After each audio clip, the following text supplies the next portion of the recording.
Asusteime bastante, sí. Pero bastante. Remataron cun hacha, facéndolle cortes na cabeza. Tiña no cuero cabelludo un sinfín de cortes. Todo lo que le hizo fue un salvaje. Pero José no es una persona en plenitud de facultades psíquicas, entiendo yo. E eu dixen, coño, pero matáchela por qué? Dixo, bueno, porque me fixo cousas que non debía faermas. Lo dan a suelto por falta de pruebas. Entón, a tensión subiu moito, claro. Eu quedeime moi sorprendido e no momento puxenme a pensar que me está contando este home. Mira, que che parece que pasou aquí, entonces? É que eu matei na... Surgí na casa... E, pois, me dei, non? Que mataches ti? Sí, sí.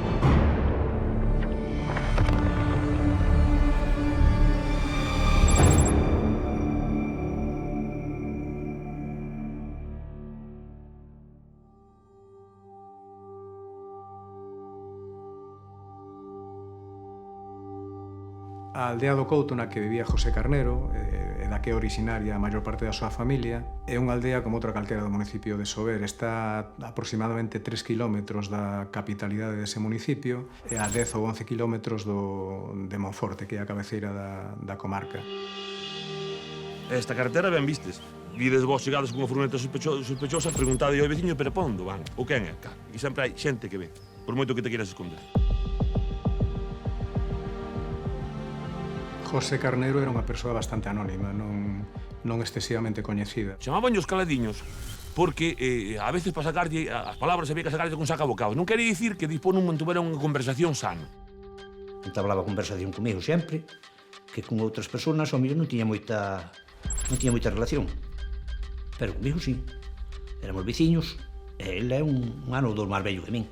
Pero que levamos toda a vida conocéndonos, sempre xuntos, e xogábamos. Íbamos á escola xuntos. Era moi niñero, tanto el como o pai e como a mãe, vamos, a veces dámonos a merendar ali, Na merenda chegamos a merendar moito, non eu solo, miñas irmáns e máis xente,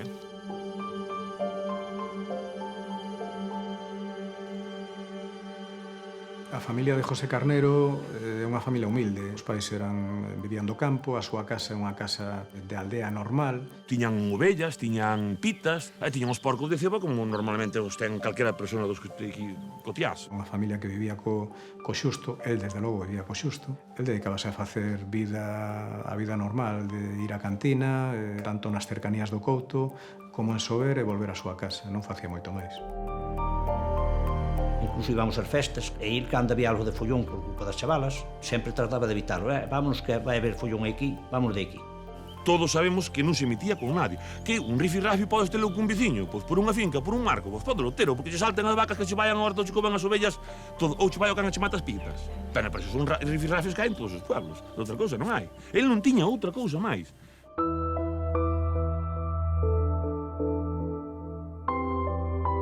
Eu nunca lle acordo mozo a ese home. E se a tuvo, pois aquí nunca trouxo ninguna. Nunca lle vi entrar a nadie con il, nunca lle vi unha paisana con il, sempre vivía solo, que había xente que dicía que trouxera a casa e nunca lle vi a nadie a casa. Estes individuos como él, do seu perfil, da súa situación, non teñen moitas posibilidades de establecer relacións afectivas serias, longas, estables, con personas perfectamente socializadas. No, isto non vai así normalmente, non? Non tiña un traballo estable e dedicábase a traballar como aguardenteiro de temporada. El tiña a suerte de que xa era o pai del, que era aguardienteiro en Pontevedra, e vivían de eso, non era outra cousa. Traballaban Soto Maior e en Arcade, e foi en aguardiente. E eu andaba en Pontevedra e foi en aguardiente tamén con el. O sea, con el noutra zona, pero bueno, andaba en Marín. Desde que naceu, estuvo sempre aquí cos pais, hasta que os pais non se valeron, que tuveron que marchar para xunto da irmá, para Monforte. E unha vez que os pais marcharon para Monforte, ele seguiu estando aí. Abandonábase un pouco. Faltaba o medicamento á súa hora, faltaba a comida feita por a mãe, que a mãe feia comida á súa hora e tiña o limpio, curioso. A unha persona con descontrol emocional nunca lle virá ben e é moi posible que someta a unha dosis adicional de estrés as súas vivencias naquela etapa. E o estrés é moi mal conselleiro. El estaba só na casa, sí, desde aí pouco tempo, no momento no que se produciu o crime que lle costou a vida a Pilar Palacios.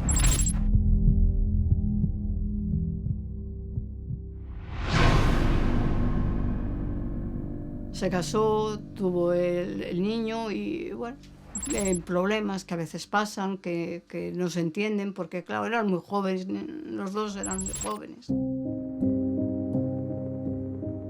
A mí me hubiera gustado que hubiera seguido con los estudios, pero, bueno, ella quiso trabajar y empezó a trabajar de camarera. Parece que José Carnero e Pilar Palacios se coñecían de tempo atrás, como mínimo desde meses antes de que sucedese o crime. É probable que esa muller enchera algún vacío importante e tivera para él un significado que él incrementa ou maximiza cando a mata, cando a destruye, verdad? El frecuentaba, aproximadamente unha vez ao mes, un club de alterne chamado Tosca, que está no centro do casco urbano de Ourense. Acostumaba a quedar ou a contratar os servicios dunha muller que traballaba ali, de Pilar Palacios. En el Tosca, según me comentaba, o sea, según me hablaba, que había chicas que, bueno, que estaban allí al alterne, si le pagaban una copa, otros ya no le pagaban, ya iban directo, tenían allí habitaciones, por lo visto, y otras veces les pagaban la salida, que fue como pasó. Víase máis alterado, por veces víalo que parece que andaba fora de sí, non era o mesmo que era antes. Parece ser que unha compañeira de traballo dela se dixo que en algunha ocasión vira algunha escena na que él reaccionaba violentamente no club de alterne, no propio Tosca. Y ella la necesidad, porque no tenía ni para comer y ya tenía a su hijo allí, y yo que le decía muchas veces, mira, no te vayas con gente eso, no vaya a ser que tal, y dijo ella, no, yo voy con gente conocida, y este señor ya lo conocía. O habitual era que a fose buscar ali, o club de alterne Tosca, e que os dous viñesen no coche dil a sober. Me dolía mucho, ¿no? Estaba yo allí, se me iba, y luego cuando me venía ya tarde, pues yo la esperaba, le preguntaba. Y yo tenía siempre la esperanza que algún día iba a dejarlo.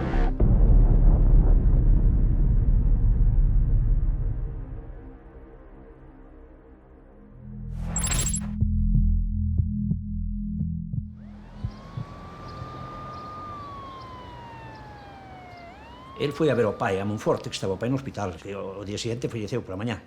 El parece ser que foi ver á tarde, por as 6 da tarde ou as 7. E pois aquela noite veu que dixo que viña á casa, que iba a cenar e que volvía. Pero xa non volveu ao hospital. Evidentemente, é un factor estresante máis e probablemente moi relevante. A probabilidade dunha reacción emocional descontrolada pois incrementase simétricamente, claro. Pepe Carnero sae da súa casa o venres en dirección a Ourense. Hai testemunhas do Tosca de xente, de compañeiras de Pilar Palacios que aseguran que esa noite estivo José Carnero ali e que marchou con ela, sí. José la recoge en un bar de Ourense, se va a su compañía, van a su casa para practicar un sexo, según creo que tamén consta acreditado, e a partir de aí José se va e... Aquela noite desapareceu. O pai ao día seguinte por a mañá falleceu. E eu á tarde fui ao tanatorio, xunto deles, a darlle o pesme. E preguntei por ele. Se é o Pepe? E o Pepe está desaparecido. E o seguinte día do entierro, eu viña de traballar por a tarde, e cando cheguei frente á casa estaba o coche da Guardia Civil na carretera, trancado. Que avisou a Guardia Civil foi un señor dali do pueblo que chaman o Piedras, que foi a darlle a comer ao perro e que encontrou algo que non sabe se é un cadáver, se é unha persona ou é algún bicho fallecido, algún animal. Eu pensei que estaba morto, que non era ela, porque el estaba desaparecido cando ia morrer ao pai. O único que me enterei apareceu aí que estaba guindado nunha... O que pensamos a maioría de todos nós, que se puñera a secar nunha trave ou nunha viga, tío. Eu extrañoume aquilo e preguntei a un dos guardias que estaba ali. Se mire, por favor, que pasou? Apareceu o Chucán. Apareceu o Pepe e dice, no, é unha chavala. Ao chegar ali, pois, encontrámonos que había un cadáver dunha señora en moi mal estado. Aquilo, pois, era a corte dos cochos. Parece que ali da escalera da casa tiña un localciño ali pequeno, onde tiña un muiño, e ela parece que estaba morta ali. Dixo, ven que ves a ver, ven comigo. Dixo, non, eu non quero ver. Encontrouse un mazo de madeira, que foi con que lle deron os primeiros golpes. A continuación, remataron cun hacha, facéndolle cortes na cabeza. Tiña no cuero cabelludo un sinfín de cortes. Porque era muy duro lo que le hizo. Porque no solamente dices, yo cojo, te doy un golpe y te quedo ahí. No, es que le hizo más de un golpe. Xa pasaran días, estaba mordido polas ratas, pero ratas grandes. Bueno, como o cuero que tiña no vientre pois non estaba descomposto totalmente, pois non o comeron. Si a cara, as partes que presentaban sangre, e todo eso, si estaba todo comido.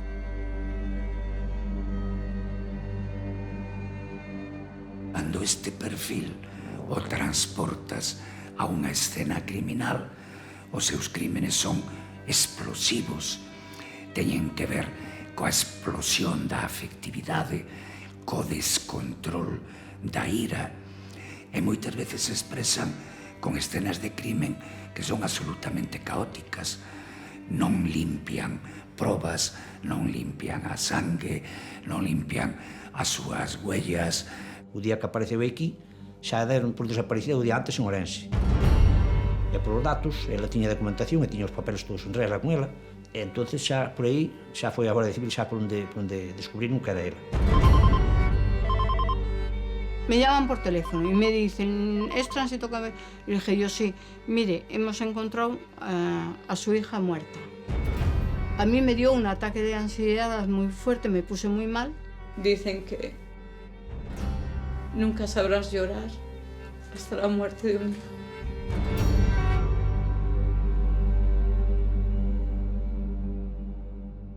Nunca explicou por que razón reaccionou desa maneira e a agrediu sin ningún motivo aparente. Nese momento podía haber dado algún ataque e ela colleu, esa señora colleu medo e a correu e entonces escapou.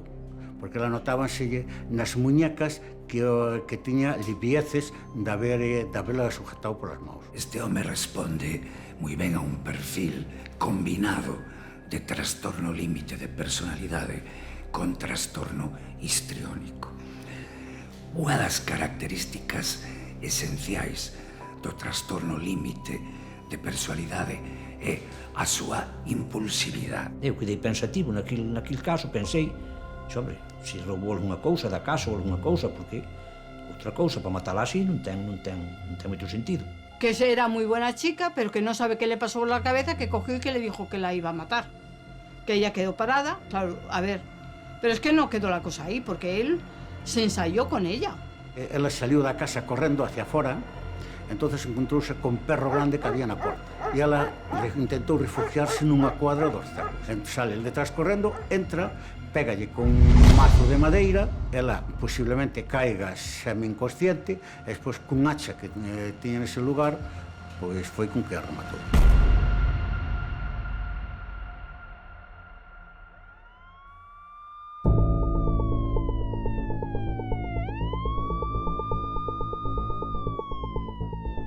Esta persona, pois, dírase á fuga, marchárase ao cometer o hecho ese delictivo. Supoñense que estaba ali, pois, pasearon todo, que as linternas miraron todo de riba abaixo e non apareceu por lado ningún. Porque pensaban que ele estaba dentro da casa, pero non estaba. Hasta que apareceu o día seguinte, o día 2 días, que antes do accidente alá en Pontevedra, que botou fora da carretera, por aí. Parece que foi un accidente no que non houve ningún outro vehículo implicado. O coche no que ele conducía saíuse da carretera, efectivamente. Bueno, yo a José le conozco el día de su detención, el día que avisar al abogado para que le asista, y allí comparezco y me encuentro con José. Despois do período de detención habitual, pasa a disposición do xulgado de Monforte, que lle toca investigar o asunto, e inmediatamente despois o xulgado decreta unha orde de ingreso na prisión de Bonxe.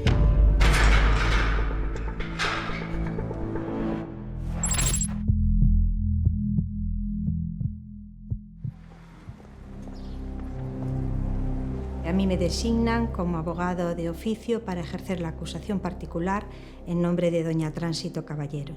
La llamo por teléfono y su teléfono no contesta nunca. Le escribo cartas, no responde a mis cartas, hasta que por fin un hermano suyo me llama y me dice que su hermana no ha podido ponerse en contacto conmigo porque de la impresión de conocer el fallecimiento de su hija, la tuvieron que internar en un psiquiátrico. La primera declaración se produce en el juzgado de aquí de Monfortenemos. Y ahí es donde les pone su versión, dentro de lo poco que hablaba, era una persona con una capacidad de comunicación bastante limitada. Non recordaba que pasara, non daba ninguna explicación certeira, nin para esculpalo él, nin para incriminalo. Bien, José era un hombre que una de sus virtudes era escuchar, hablar menos.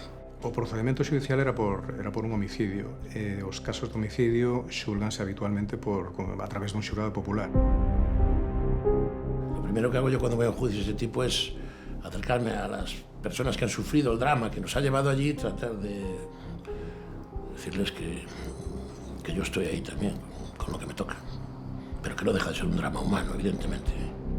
El primer juicio fue muy doloroso. Yo, la verdad, no le quitaba ojo, estaba delante mía y no quitaba ojo al asesino de mi hija. Siempre nosotros hemos solicitado que se condenara por delito de asesinato. La acusación pedía, no sé, creo recordar que 20 años, 17, según el fiscal 20, las acusaciones para particulares 17 o al revés, y yo la absolución. Non estaban claras as circunstancias nas que sucedeu o crime. Non había testemunhas, obviamente, máis alá do propio procesado. Yo te puedo coger a ti en tu coche y llevarte donde sea. Lo que suceda después, si yo no estoy, o no se demuestra que estoy, no dependerá directamente de una acción material, directa y voluntaria mía. Barrenou-me a cabeza moito porque non me imaginei que fose il. Ainda hoxe non me imagino que fose il. Para mí, ainda pareceme a mí que non foi il. Que alguén a meteu aí ou a matou e trouxo aí ou algo raro ou aí. Porque o mundo da noite tamén é fastidiado. O abogado defensor de José Carnero no xuízo en algún momento deixou caer que quizás o crime o cometera calquera outra persoa que en algún momento entrou na casa de José Carnero. Insinuou que quizás a víctima podía recibir clientes na casa de José Carnero. Tuve un medo que me fixeran igual que lle fixeran ela. Os que viñan por ali. Os que viñan por ali por a miña casa. Eu tuve que escapar un día. ¿De quién? Dos que viñan por ali. Se me mataban a min tamén. Quiénes eran? Non sei, por ali. A clientes dela. Clientes que traía. A nivel de pruebas, en principio, directas no hay ninguna. Yo no conozco una sola prueba directa de la participación de José. Circunstanciales sí, el hecho de que lo hubiese recogido en aquel sitio, que la llevase a la casa, y luego después, pues bueno, se hablaba de una camisa que tenía el ADN de José. Lógicamente, lo extraño sería que no la tuviera de lo que la tuviera de otro. Estaba en su casa, toda su ropa tiene su ADN. Estaba manchada de sangre, pero porque estaba donde apareció el cadáver, en la bodega de su casa. Eso es lo que había. Había pruebas de ADN, había pruebas testificales, se halló el cuerpo en su casa, él desapareció, no asiste ni siquiera al funeral o al entierro de su padre. En fin, hubo pues unos indicios que reforzaron la culpabilidad. Yo creo que debemos desprendernos un poco de esa idea moralizante judeocristiana del bien y del mal y de la inocencia y la culpabilidad. Un proceso penal es ante todo es un debate técnico, ¿vale? Donde a una serie de hechos hay que buscar el encaje en la aplicación procesal de la ley y donde hay que ver el contenido inequívocamente incriminatorio de cargo o de descargo que tienen. Y esa es la labor del abogado y la labor de la acusación. No hablamos de inocencia ni de culpabilidad, eso viene después. Es decir, lo que se trata es de ver si existen pruebas que incriminen o pruebas de descargo y valorarlas en su conjunto. faltaban probas directas. O que se había era indicios que quizáis un tribunal profesional sería máis capaz de reproducir unhos feitos e de chegar a unha conclusión e a unha condena e unha sentencia condenatoria. En el primer juicio pasó una cosa que suele ser corriente en los juicios con jurado. O sea, la gente ante un caso, vamos, en un procedimiento penal, pues dice, no, es que los jueces tenían que ser más duros, es que se restituya la pena de muerte, cosas así, pero cuando les toca a ellos juzgar, se asustan y absuelven. Lo dan a suelto por falta de pruebas, cosa que yo no entendía. En la ausencia de pruebas, de contenido inequívocamente incriminatorio de Caro, en la ausencia de pruebas. Sí, me sorprendió y me dolió. Vamos, a cualquiera que ame la justicia y que tenga criterio, será un disparate. Para mí fue un pitorreo, y lo dije después, y lo vuelvo diciendo, que fue un pitorreo. A ver cómo pueden hacer eso cuando tenían suficientes pruebas. El acusado no es el autor. ¿Por qué? Pues no dice razones de por qué. Y yo hasta llegué a un momento, que Dios me perdone ahora, que Dios me perdone ahora. Pero en ese momento estaba tan herida que dije que si no había justicia, que tenía que haberla. Y llegué a pensarlo de cogerme un taxi, sabía dónde estaba. Y digo, es que yo voy, me lo quito del medio. Y que yo pedía justicia. Pero si esa persona no paga por lo que le hubiera hecho a mi hija, yo estoy segura que me lo hubiera quitado del medio. Yo me hubiera ido a la cárcel.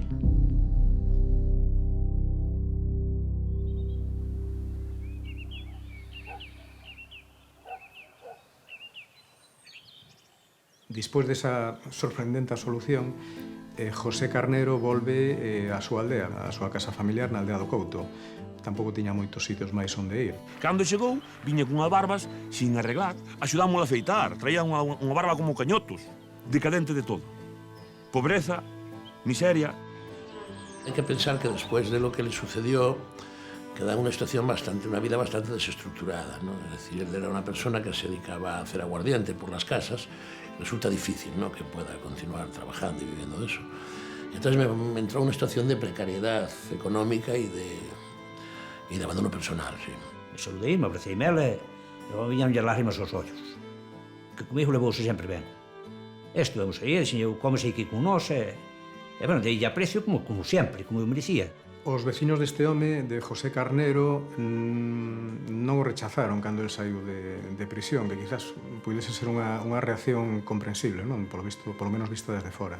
Pero hai que pensar que nunca tivera ningún problema, nunca provocara ningún problema na aldea. Era unha persoa ben considerada como un poquinho rara, quizáis, polos seus veciños, pero apreciada ata que pasou isto, non? Había veciños que traían comida, que se interesaban, non tiña nada, non había, nin auga había na casa. E depois díxome se podía lavarlle a roupa á muller, que non tiña lavadora.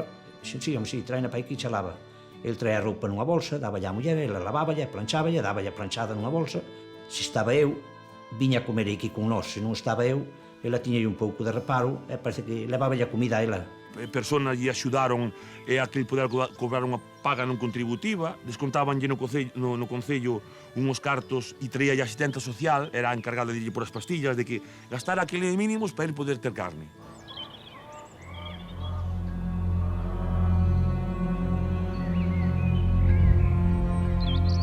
E despois díxome que quería ver a mai, se eu podía levar a Monforte a ver a mai.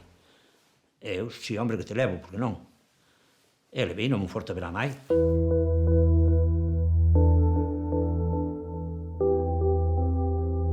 Fun a timbrarlle a irmá e abriu a porta e díxome, mira, lárgate de aí, tú yo que traz no coche, se non chamas a Guardia Civil ahora mesmo.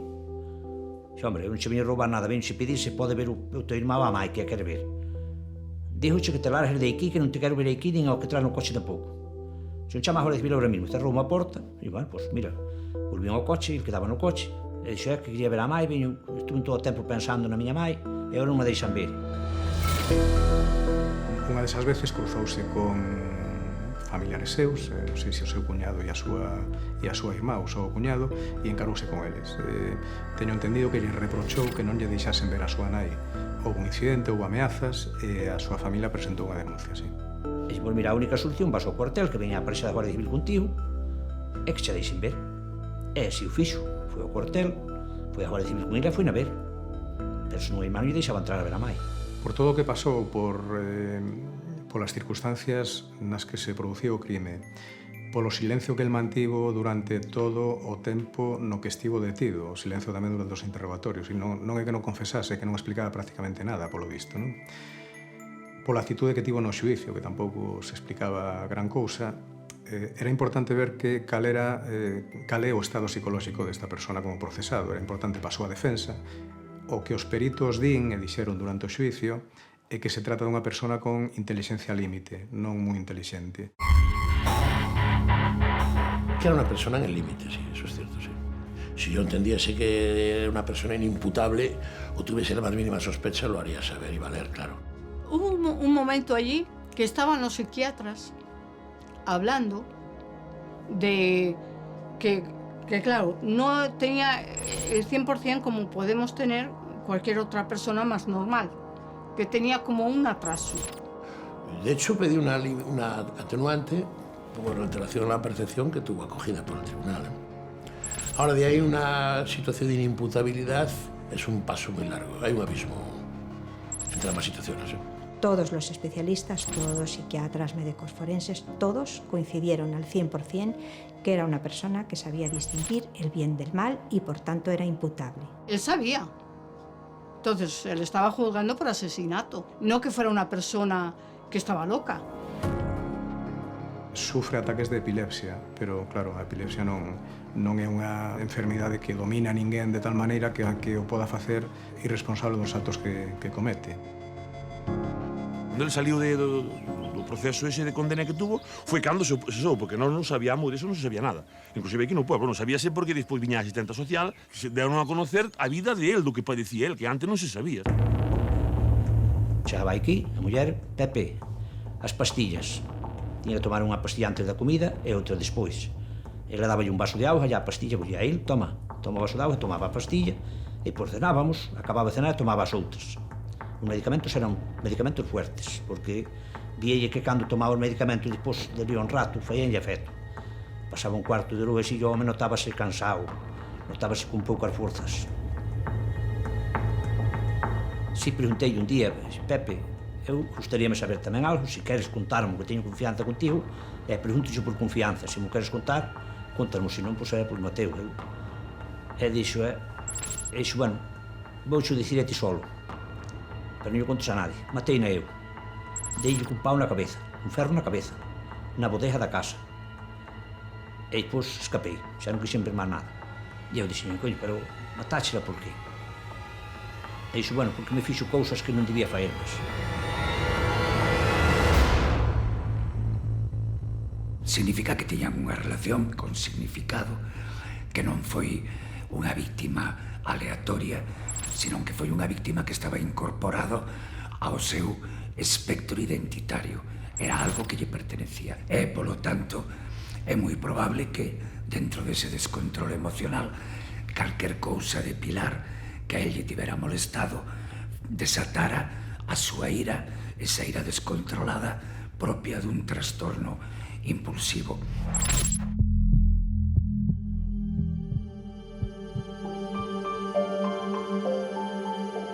Cando se sabe da absolución de José Carnero, unha absolución sorprendente, claro, el sale de prisión despois de 3 anos e medio, nada menos, e fora absolto, é dicir, para a xustiza era inocente, e aínda así pagou 3 anos e medio de cárcere. É interesante falar con el para preguntarlle como está, como que sinte. Desde logo, ni se nos pasaba pola cabeza que el puidese dicir o que finalmente nos dixo.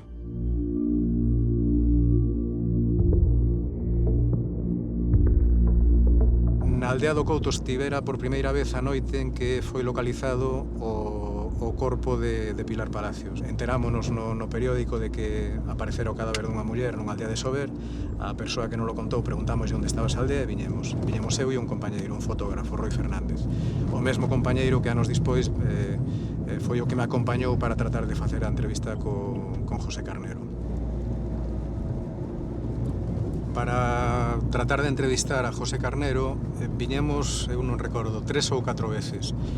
As primeiras chamamos a porta, petamos na porta da casa e non contestou ninguén. A última vez que fomos, e en realidade era a última de verdade para nós, non tiñamos pensado volver máis, era como, bueno, non vamos estar vindo constantemente aquí si el non está nunca ou se el non quere falar.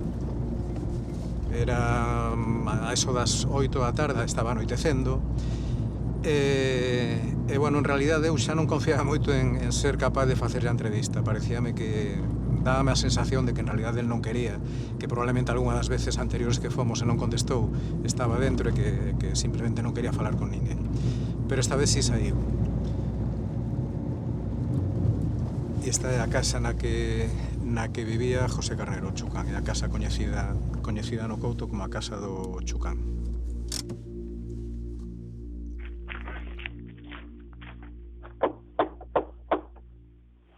Hola. Hola. Pepe. Eu tiña o teléfono diante del grabando, expliqueille que era unha entrevista e non ocultamos a grabadora en ningún momento, nin nada así, el sabía que estaba facendo unha entrevista. Como estás? Como te encontras? Sí. Non che dá apuro vir aquí despois do que pasou? Algo sí. Sí. Bueno, ti esperabas a solución. Esperabas que acabase así, desta maneira. Sí. Eu tiña en mente facer unha entrevista determinada preguntándolle pola súa experiencia en prisión, por como viviu a súa saída, como recibiron os veciños, e a miña sorpresa foi que a segunda ou a terceira pregunta... Mira, que che parece que pasou aquí entonces? É que eu matei na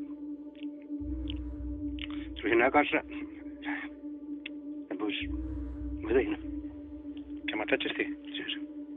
Entón a tensión subiu moito, claro, eu quedeime moi sorprendido e no momento puxenme a pensar que me está contando este home.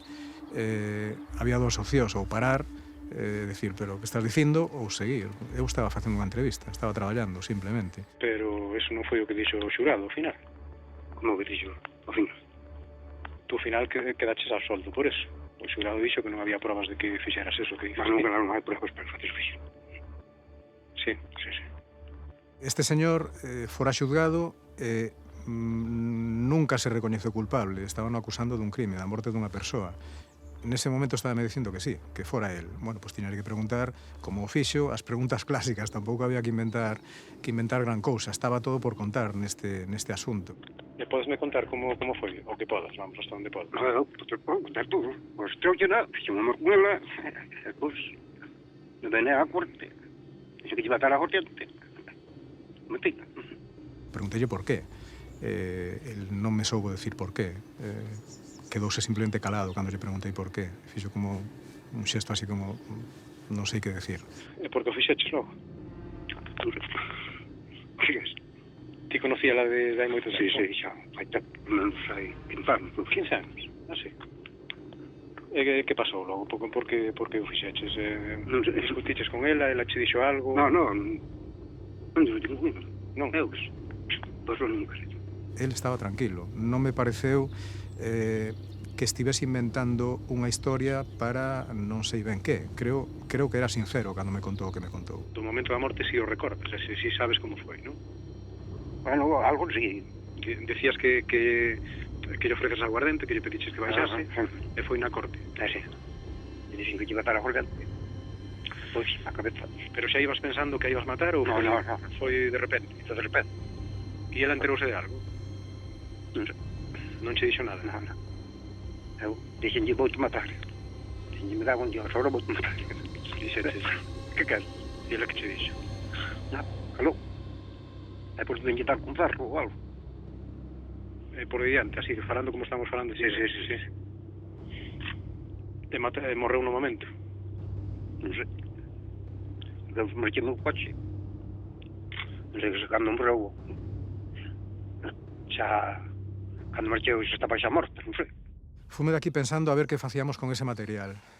porque eu non recordaba, nin recordo aínda agora, ningún caso parecido. Non sei de ningunha persoa procesada que sexa absolta e que, despois de sair de prisión, nunha entrevista a un periodista, conte, en realidade sí, mateina eu.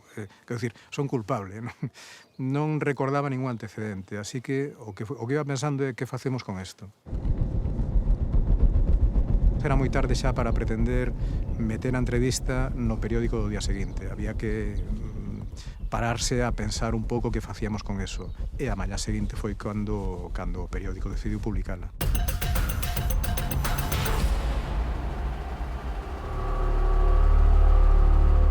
La persona que resulta suelta, que se está jugando 20 años de cárcel y que lo reconozca, es más que sorpresivo.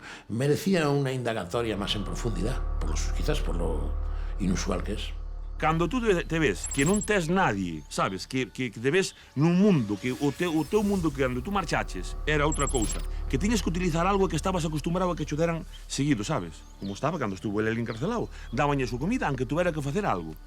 Tú que eliges, se ves todo que non tes nada. Sí, na cárcel díxome que estaba moi ben, que además que o tiñan moi ben visto, que pasara moi ben, que estaba ben, e que o atendía moi ben, e que moi bon trato. Que xoaba a partida todos os días, que iba a xoar ao balón. El tiña a súa roupa limpiña, non se preocupaba de nada. Non chove nel. E come cando lle den a comida. Ese perfil impulsivo, desorganizado, caótico, tivera unha boa inserción en prisión. Porque a moitos destos individuos o ambiente da prisión acaba por gustarlles, porque lles dá estructura, lles dá rutina. Tú onde preferirías estar? Onde che den caramelos ou onde che den patadas? Eu pe min que pretendía volver para a cárcel. De min, porque se vía o home solo aquí... E onde estaba mellor? Más cuidado. É todo. El eligiu o destino dele. Se realmente a justicia funcionou, non somos quen para dicir o contrario. Home, eu de Guajar non volvía, pero sei que teño que ir. Non me quedo outro remedio. Con 2 anos non se paga. Con 2 anos e un mes que botei, non se paga. El necesitaba facer saber que a matou. Por eso non quedou nada a gusto cando o xurado o exculpou. E de feito, vai por aí dicindo: detéñanme, detéñanme. Fun eu e que vostedes non se enteran. Hai un grito histérico, histriónico, de chamada de atención, que lle fai a él recuperar probablemente un protagonismo que unha vida, en fin, tan pouco estimulante non lle tiña proporcionado hasta entón. O que xenera foi un barullo formidable. Eu a preocupación que tiña a mañá seguinte, a mañana que se publicou a entrevista, era que cando vinesen os outros medios o Couto a falar con el, porque supoñía que iban vir, el se desdecise de alguma maneira. Matei. Facín malo e matei aí na bodega. Cando vin esa mesma mañá que non, que lo confirmaba toda a xente de outros periódicos, de emisoras de radio, de televisión que viñeron aquí, digamos que respirei tranquilo, claro. Debían deixar morta aquí, me parece que eu tuve moi ben. A cabeza aquel día descontrolaba. Que se fai cun asunto así, xa xulgado, xa sentenciado, e que agora o que se supón inocente di, non, en realidade son culpable. Tú lo dabas ti a facer eso que fixo. Además que era boa rapaza, que se ainda fora mala, pero ainda era boa. Pero ahora foi. Para que a súa fantasía homicida tuvera plena plasmación, tiña que saberse que fora el, porque senón non hai mensaxe, nin pa dentro, nin pa fora.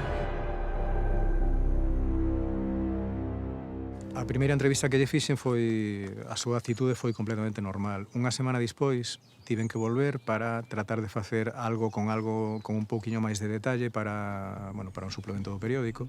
Pero interrumpímola o pouco de empezar porque lle deu algún tipo de ataque. Primeiro pareceu que perdía o coñecemento, despois enseguida se empezou a poñer moi tenso, co corpo ríxido, e despois empezou a falar dunha maneira moi desordenada e moi agresiva tamén. Nese momento, o único que pudemos facer eu e o compañeiro co que ia eu foi tratar de conducilo a unha silla que había cerca, deixalo sentado, e en canto se empezou a poñer agresivo, saímos da casa. Avisamos o 061, veo unha ambulancia, pero nós xa estábamos fora da casa, non sabemos exactamente que pasou. Víalo que xa non era o mesmo home de antes. Entonces, este estás poñendo pior. E nós incluso tiñamos medo, despois tiñamos medo porque este vai nos dar un golpe a un porque estáse poñendo moi alterado. A Fiscalía pediunos unha grabación da entrevista, pero todo isto foi despois de que o Tribunal Superior de Xustiza de Galicia decidise repetir o xuízo.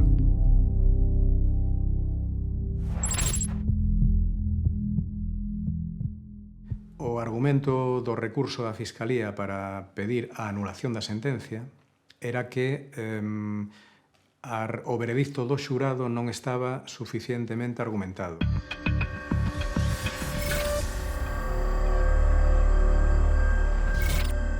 Las sentencias pueden ser absolutorias o condenatorias, pero hay que razonar por qué se absuelve o por qué se condena. No pito, pito, gorgorito, pues ahora absuelvo, ahora condeno, ¿no? Y entonces se anuló esa primera sentencia por falta absoluta de motivación. Se repite porque el tribunal entendió que sí la había. Yo entiendo que no. Que sucede? Que cando o Tribunal Superior anulou a sentencia e anulou o xuízo, algo fundamental para que se poida repetir, xa se sabía que el confesara ou que el se autoinculpara nunha entrevista na Voz de Galicia. Entón, claro, con esas declaracións del, como non se vai repetir o xuízo? A diario infinidad de sentencias se revocan por parte de tribunales superiores de los de instancia y nadie pone el grito en el cielo ni se sorprende, ni hay ningún reproche para el tribunal. A mí lo que me preocupa es que cuando se trata de un tribunal del jurado exista este reproche. Sí soy partidaria de la justicia en manos de jueces profesionales, en manos de jueces que tienen los conocimientos específicos. Non contaba nunca eu ser xurado popular, nunca. Veis tantas cousas, veis tantas imágenes, veis tal, é unha responsabilidade moi grande, moi grande, moi grande. Bueno, pues ahora se acaban de elegir los jurados y vamos a pasar iniciar el juicio con la declaración de José y luego empezarán a pasar los testigos y los peritos y se volverá a practicar la misma prueba que se practicó en el juicio anterior. Sabíamos que era ese caso, pero, a ver, non conocías nada. O que lera antes non era nin parecido ao que se viu despois. Que va, eso era... O que vi antes era mel. Do que había despois era muy duro. Yo estoy de acuerdo con un jurado que pusieran que sepan, personas que sepan, pero unas personas que no sepan, pues la verdad que a mí me daba un poco de miedo que volvieran a fallar. Éramos 9 en total, más 2 suplentes. Solo había 2 hombres. Y allí estuvimos pues, aislados. Relación con Aide. Con Aide que non sea do xuicio. O teléfono quedou no xogado. Nosotros non temos acceso ao teléfono para nada. E despois no hotel, nada. Nin tele, nin revistas, nin periódico, nin nada, nada. Quítanos todo. Nos seguía a policía, a súa patrulla co seu coche, vai nos seguindo hasta o xogado, que era o noso recorrido. Hotel xogado, nada máis. Todos en filita, como se fóramos uns cordeiriños. Todo o mundo se quedaba mirando, pois aí van uns do xogado popular, pois...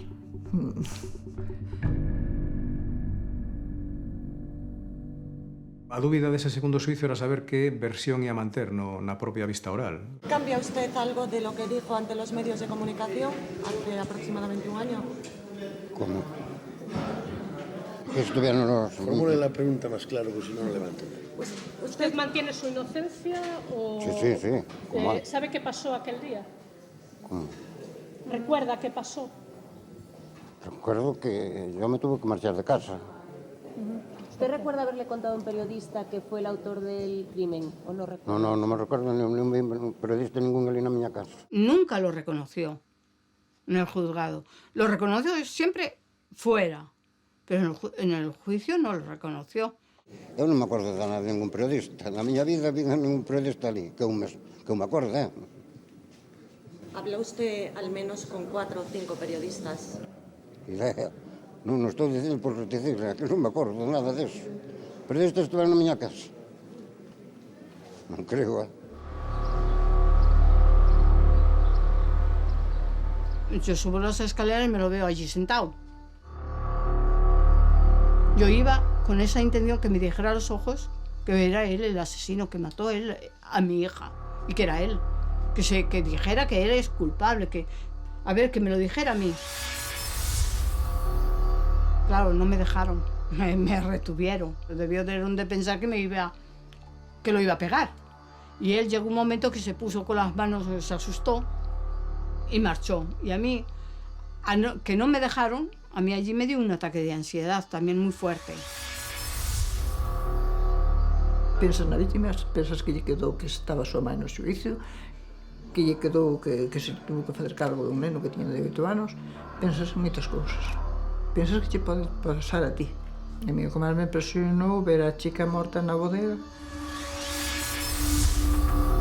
Eso foi impresionante. Nos poñeron imágenes. Eso foi o que máis me impresionou. Só estuve no xuízo cando me tocou, cando tiven que ir declarar. A min dá má sensación de que o xuízo foi completamente distinto ao primeiro. No ambiente xa flotaba que, non habendo máis que indicios, como pasaba aquela vez, xa había algo parecido a un indicio moi forte ou a unha certa proba de cargo que fora a autoinculpación do procesado. Nosotros presentamos como una prueba más la voz de Galicia o las grabaciones de televisión. Como entendería o público, como entendería a xente que este home estivese libre dicindo esas cousas que decía, dicindo que fora él quen matara a esa muller. Dicille a xueza tranquilo que estamos acabando, pois vai seguir a súa casa. Entonces el dice, no, eu a miña casa non me vou a ir porque eu ben sei o que fixe. Entonces, el mismo se dilatou. Entonces, aquel axudounos moito tamén. Dos 9 se nombra un, porque é o que ten que ler a sentencia. Sabes? Somos 7 sís e 2 nomas. Siempre nosotros hemos solicitado que se condenara por delito de asesinato y finalmente fue por lo que se sentenció. En ese momento, cuando yo me enteré, bajé a la vecina, me abracé a ella toda nerviosa, alegría, como cuando ahora vino mi sobrino, que ya lo estaba esperando, nos abrazamos. De los 20 años que pedían, quedó en 10, menos 3 que tenía ya cumplidos, creo 3, así quedó en 7, es decir, dentro de lo que cabe, no fue tampoco tan mal la cosa. As leis están feitas así. Non sei se ven así mal, pero están así. El daño que hizo se merecía que hubiera estado un poco más. Por lo menos que le hubiera caído los 20 años. Para mí es poco. Para mí es poca justicia. La sentencia fija una responsabilidad civil a cargo del acusado, por una parte a favor del hijo, entonces menor de edad, del huérfano, de 150.000 euros, y luego a favor de la madre de 10.000 euros. Y no han cobrado ni uno ni la otra ni un céntimo. Pues al final lo han declarado insolvente. Ahora, también me consta que no era lo que movía a doña Tránsito. Eso para ella era totalmente secundario. Lo que le movía era pues que esa persona lo que le hizo a su hija no se lo hiciera a nadie más. Que se arrepienta de lo que hizo, si es que se arrepiente. Hoy mismo el odio no lo tengo, pero sí que lo tuve. Que Dios lo perdone, yo no lo podría perdonar en la vida.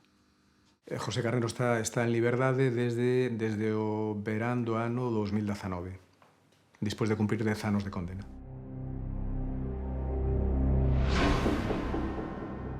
Ha cumplido su deuda con la sociedad, sí.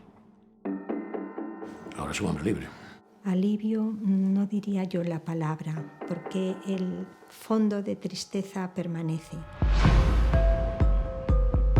Dicen que o soltaron, que o teñen un psiquiatra, pero non sabemos onde está. Se viñera pai que outra vez iba a terminar mal. ou faendo outra avería por aí. Por qué? El cumpliu condena. Si a fose ou non fose, el xa cumpliu. No le puedo desear suerte, porque no, sería engañarme a mí misma, sino decir, bueno, pues que siga aí. Cales son as razóns do ingreso de José Carnero na residencia na que está actualmente, que él posiblemente se encontre de alguma maneira desvalido. Se non se pode reinsertar por o problema que teña, non se reinserta. Ten que estar nun centro de esos, pareceme de maravilla, por lo menos non pasa fame. Y que esté ahí en un centro, pues me alegro que esté, porque por lo menos está controlado. Eu gustaríame velo, gustaríame estar con ele, porque sempre o apreciei, e se supera onde está e o pudera ver, eu vou ver sin problema ningún. Pienso que si algún día yo fallezco, que voy a fallecer algún día, pues tengo la ilusión de llegar a abrazarme con ella con todas las ganas. No sé si existirá, pero con eso sueño.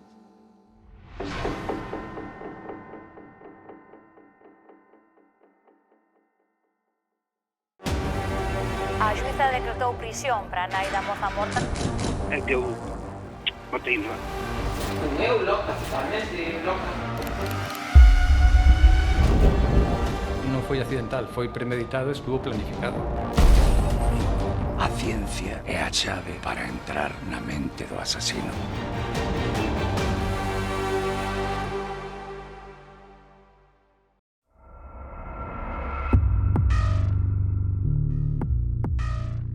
A inesperada confesión de José Carnero foi a que condicionou a repetición do xuízo, rematou sendo condenado. Decía Tocqueville, cando reflexionaba sobre o sistema judicial americano, que os xurades populares cumplen unha función de educación dentro da sociedade, que ademais de obrigarlles a crítica e a reflexión, fan que tomen conciencia da súa condición como cidadán. Pero funciona mellor a xustiza no noso país con xurados populares? Estamos preparados, cada un de nós, sen formación xurídica previa para tomar ese tipo de decisións, para saber se alguén é culpable ou inocente dun delicto de asasinato? Eso traemos hoxe a nosa mesa con Jorge Temes. Jorge, abogado, benvido. Boas noites. Boas noites. María José Rodríguez, abogada. Hola, María José. Hola, boas noites. Benvida. Manuel Fernández Blanco, psicólogo clínico. Hola, Manuel. Benvido. Boa noite, Pablo.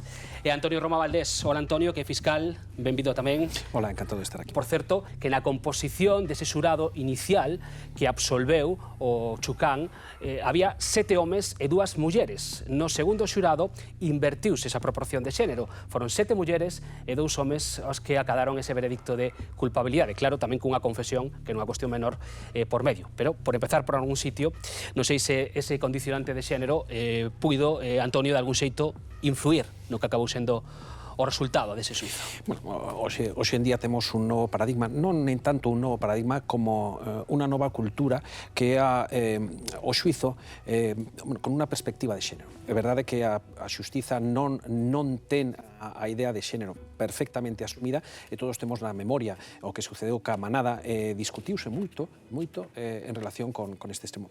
Pero eu penso que o importante non é tanto o xénero, eu penso que a composición do tribunal pode cambiar, pero si é preciso, e isto é moi importante que o dimos aos novos abogados, un xuízo ten a súa propia vida. Un xuízo empeza cun guión preestablecido, pero a sorpresa, a espontaneidade, o día, as situacións cambian e un xuízo pode empezar nun día con un xurado de unha maneira e con outro ter un sentido distinto ou que sexa. Tamén tampouco será o mesmo xulgar por segunda vez que por vez primeira, supoño. Non sei se nesa primeira apreciación, Jorge, se no primeiro xuízo o componente de xénero fose invertido, maioritariamente femenino. É unha hipótese, claro, pero o resultado puidera ser diferente ou non? Bueno, eu non podo sabelo. Non podo sabelo. Todo eso sería algo que ten que ver moito ca especulación, non? Pero o que sí que hai que preguntarse aquí é que fallou no xuicio primeiro do Chocán? Fallaron os xurados? Fallou a acusación? Fallou o magistrado presidente que ten unha labor tuitiva sobre os propios xurados? Porque hai que decatarse que cando se di que os xurados son 9 ciudadanos, sí, son 9 ciudadanos, pero o Tribunal dos Xurados son 9 ciudadanos e un magistrado presidente profesional. Non hai que esquecer eso. Do traballo dese magistrado, que a lei lle encomenda un traballo moi selectivo, moi técnico e de grandísima calidade, depende o resultado final do xuicio. O éxito do xurado ten que ver en moitos casos, eu diría en casi todos, con ese traballo tuitivo que ten que facer o magistrado presidente e da redacción do propio veredicto. Aí está a clave. Se ao xurado, en este caso non o sei, se lle presentou un veredicto confuso, pudo equivocarse, pudo caer no error. E se se lle presenta a ese mismo xurado, ou un xurado distinto, un veredicto claro, concreto, onde as cousas que ten que facer o xurado, que están perfectamente definidas na lei, que ten que responder a ese cuestionario que en preside o tribunal lle fai cando finaliza o xuicio, cando xa se fixo a proba, pois digo que si é claro e é concreto, o éxito do xurado eu creo que está asegurado. Bueno, sento que Jorge é bastante favorable a participación dos xurados populares neste tipo de causas pola que é a súa primeira intervención. María José, falábamos desa posible componente de xénero. Dicía Jorge, claro, tamén que está logo magistrado, non? Que non todo queda no xurado. Ti crees que pode influir de algún xeito a composición dese xurado? Claro, a ver, non podemos aseguralo, pero, dende logo, eu sí que penso que sí que pode influir. O xénero, a idade, a empatía que cada un deses de xurados poda ter coa víctima ou incluso co investigado, por distintos factores. Eu sí que creo que pode influir. Non o podemos asegurar, está claro, pero non o vai condicionar, é dicir, non o feito de que haya 8 homes asegure un resultado dunha maneira ou non, pero eu sí penso que pode condicionalo. Manuel, de feito, era unha prostituta que, bueno, a que tiñamos como víctima neste caso. Non sei se todo isto pode de algún sitio influir. Normalmente, para algúns homes, a prostituta aparece como unha muller degradada, como unha muller que neste sentido pode susceptivamente influir a hora de facer o seu xuízo sobre a posible culpabilidade. A susceptividade humana, a lóxica susceptiva do ser humano, non é exactamente a lóxica do dereito. Os seres humanos estamos cruzados por desexos, por presuizos, por os nosos propios fantasmas, pola nosa propia historia persoal, donde un caso deste tipo pode ter resonancias, e todo isto é o incalculado da posible sentencia. Hai que pensar que o Chucán exerceu o seu dereito a ser castigado. É dicir, que había algo nel, probablemente un certo sentimento de culpabilidade, que o levou a autodenuncia para obter, vamos chamarlle así, o dereito ao castigo. Non sei se iso é habitual. Tampouco, Manuel, se alguén o que a xustiza esculpa que tenga a oportunidade, nun primeiro xuizo, bueno, pois de expresarse e de recoñecer ou de admitir, por así dicirlo, a súa culpa, unha vez absolto, dun primeiro suizo, non sei se é habitual. Son moi importantes. Falara antes Jorge deles. Efectivamente, é verdade, as confesións tamén son erros. Eu creo que todos temos na memoria xuizos nos que despois dun traballo excelente do abogado que defende a alguén, sempre hai un trámite que nos dimos a última palabra, que é o trámite que é moi infrecuente, porque cada vez que alguén fala exercendo a última palabra, pode equivocar, pode acabar ca súa propia defensa técnica. Iso é moi importante. Isto é unha parte que se di moito, se insiste moito. Desde o punto de vista psicanalítico, é unha demostración tamén de que o inconsciente existe. Sí, sí. O que non sei, Jorge, María José, que estabais acostumados tamén a traballar con clientes, se un caso como do Chucán, dunha confesión posterior a un xuizo, é algo co que atoparades na carreira profesional, se é algo máis ou menos habitual. Unha confesión a min nunca nunca me atopei con ese caso, pero sí que é certo que di, Manuel, de que hai como unha necesidade a través de esa última palabra. Moitas veces sí que me pasa que me dá a impresión de que teñen como a necesidade de pedir perdón de alguna maneira. Entón, moitas veces, antes de falar, escribín isto que che parece, e o que di o compañeiro, tes toda a razón, é que hai que, mellor non o leas, porque todo o que le vamos facendo aquí durante días non vai ter ningún sentido, porque é casi unha confesión, esa necesidade de pedir perdón. Eu creo que os abogados defensores, que ese é o matiz tamén, non estamos para xuzgar, estamos para defender.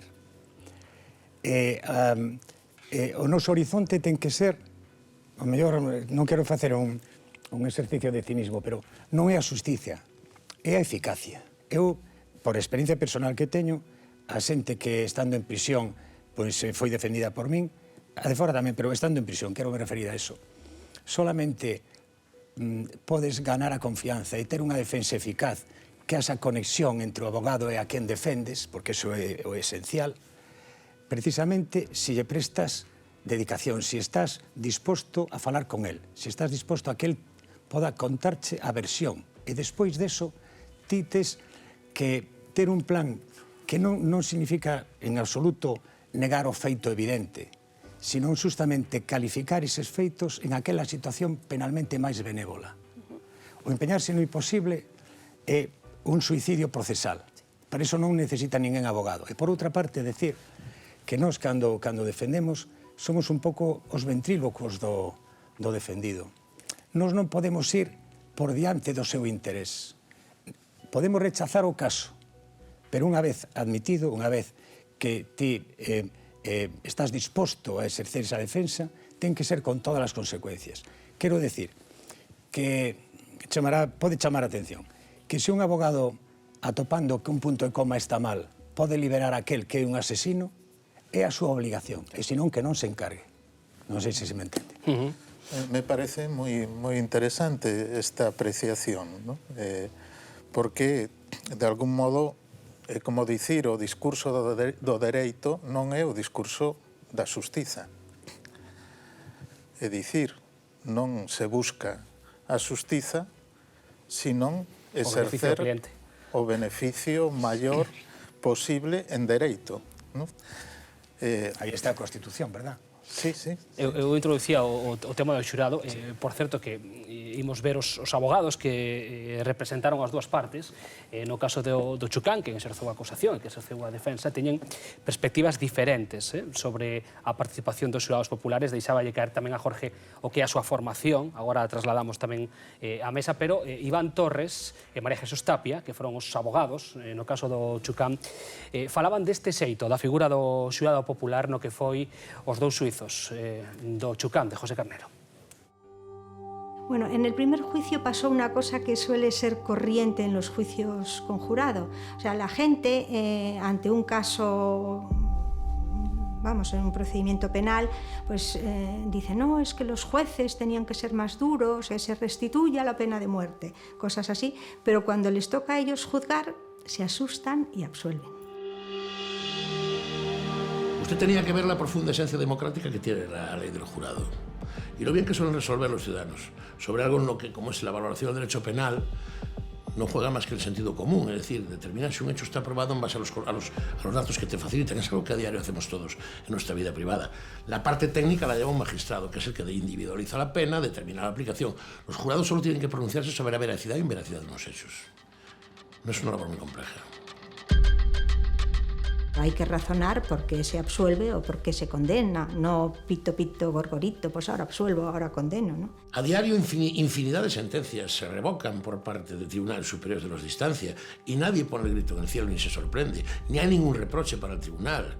A mí lo que me preocupa es que cuando se trata de un tribunal del jurado exista este reproche. Yo, desde luego, sí soy partidaria de la justicia en manos de jueces profesionales.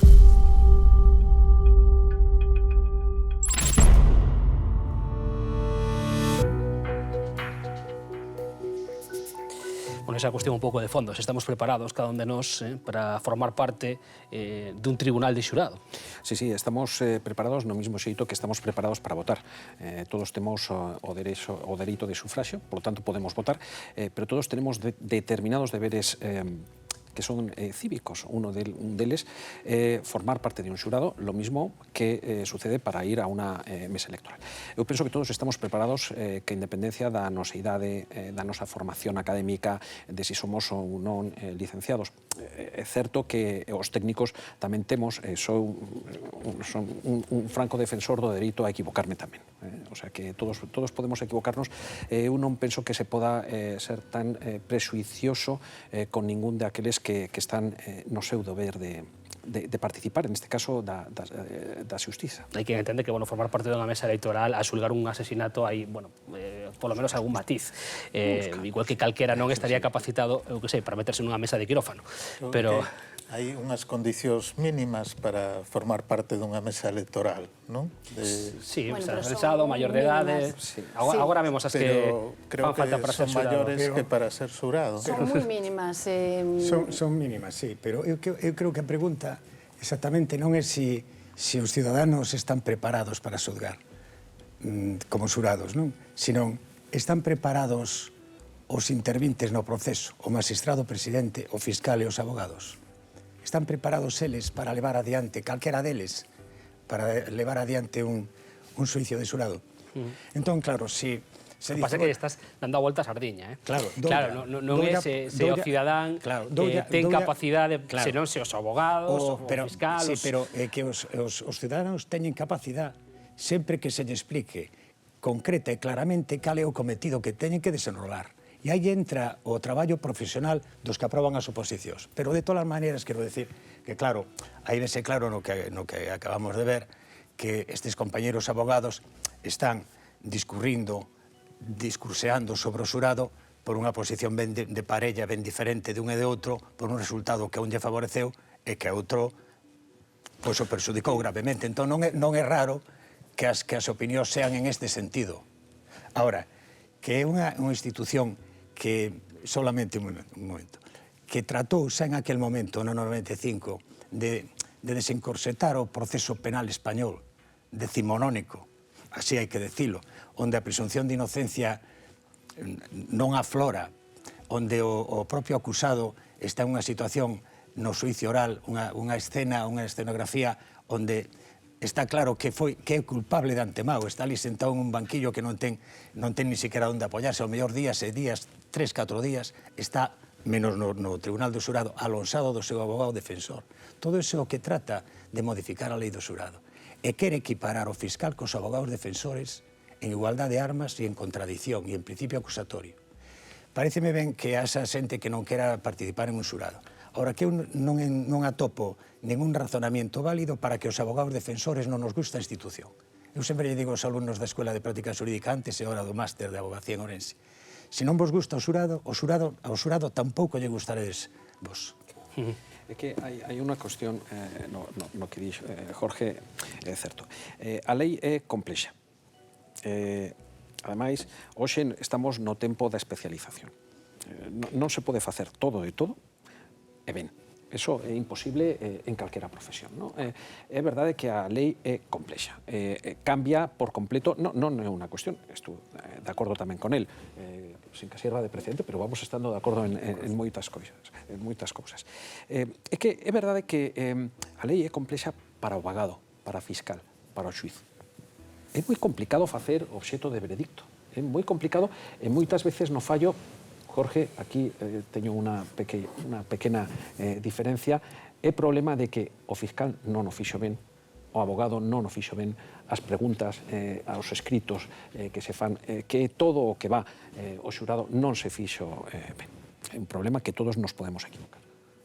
O que pasa, María José, aquí hai un regate. É que, a ver, eu agárrome ao argumento principal para non estar tan de acordo co xurado e que creo que a calquera persoa na calle lle pregunta se van cho dicir. Eu non me deixaría operar por unha persoa que non fora un ciruxano. Eu non me deixaría cortar o pelo se non fora por un perruqueiro. De igual maneira, eu creo que Os suizos son os que coñecen o dereito, os que coñecen os principios do dereito. E a min, que 9 persoas sen unha mínima base xurídica valoren unha proba, porque é certo que os feitos que se van a enxuiciar son plantexados por magistrado presidente, pero o xurado é quen ten que valorar a proba. E para valorar unha proba hai que ter uns coñecementos de dereito básicos. Eu non llos presumo a todo o mundo. Pero a mí me parece que, primeiro, a pregunta que se fai ao xurado é un conxunto de párrafos que nós, os técnicos, escribimos para eles. E que é o presidente, o magistrado presidente, quen copia, quen traslada. Isto é, para mí, complexo. Sí, non queremos acercar a xustiza aos ciudadanos facéndoos partícipes, pero que logo a lei do xurado dalle unhas potestades amplísimas ao magistrado presidente. Amplísimas. En realidade, o xurado está ali, escoita a práctica da proba e valora, primeiro, se esos feitos son certos ou non, e logo a culpabilidade ou a inocencia. Pero para facer esa acción de valorar, é necesario coñecer unha serie de... A ver, eu non creo que se preguntas na calle a calquera sepa o que é o onus probandi, o principio de proporcionalidade, o principio de indubio pro reo. Claro, María José, claro que non. Unha serie de principios claro penais que son básicos para valorar unha proba nun procedimento penal. Por non falar logo, que imagino que tocaremos os puntos de eu a un xuiz presúmolle a imparcialidade e a obxectividade. Estamos a falar dun asesino dun neno e unha nai de 30 anos non lle presumo esa obxectividade. Creo que aí entra... Teño as réplicas máis que pedidas, e dou a palabra enseguida a Jorge e a Antonio, pero brevemente, así funcionan os xurados populares dende 1995 e isto é o que xulgan no noso país. Os xurados populares son relativamente recentes en España. Foi no ano 1995 cando se aprobou a lei que lles permite aos cidadáns participar na xustiza. A maioría dos españois son susceptibles de formar parte dun xurado popular nalgún momento da súa vida. Os requisitos: ser maior de idade, saber ler e escribir, estar en pleno exercicio dos dereitos políticos e residir nun municipio da provincia na que se cometeu o delito. A lei contempla unha retribución por cada día que dure o xuízo de 67 euros. A lista de candidatos, que poderán ser chamados ou non, realízase cada 2 anos por sorteo dentro do censo electoral. Quedan exentos os deputados e os senadores, a familia real e os membros en activo da carreira xudicial e fiscal, tamén as persoas que teñan vínculos familiares, amizade ou interese directo ou indirecto na causa. Outros impedimentos: estar procesado, cumprir condena por delito doloso ou estar suspendido de cargo público. Os delitos que xulga o xurado popular son homicidio e asasinato, ameazas, suborno, violacións de morada, tráfico de influencias, infidelidade na custodia e malversación de fondos públicos. O xurado popular está sempre composto por 9 cidadáns e presidido por un xuiz. Para considerar culpable a un acusado dos delitos que se lle imputan, polo menos ten que haber 7 votos. Para probar a súa inocencia, bastarán 5. A última palabra ten ao xuiz, que pode revogar a decisión do xurado.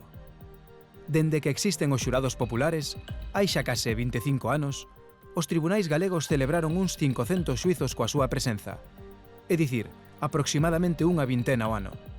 A que rexistra unha maior actividade é a Audiencia da Coruña.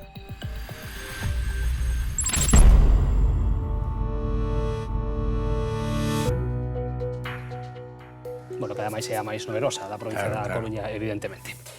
Manuel, creo que querías engadir algo, e xa temos a palabra por ali pedida.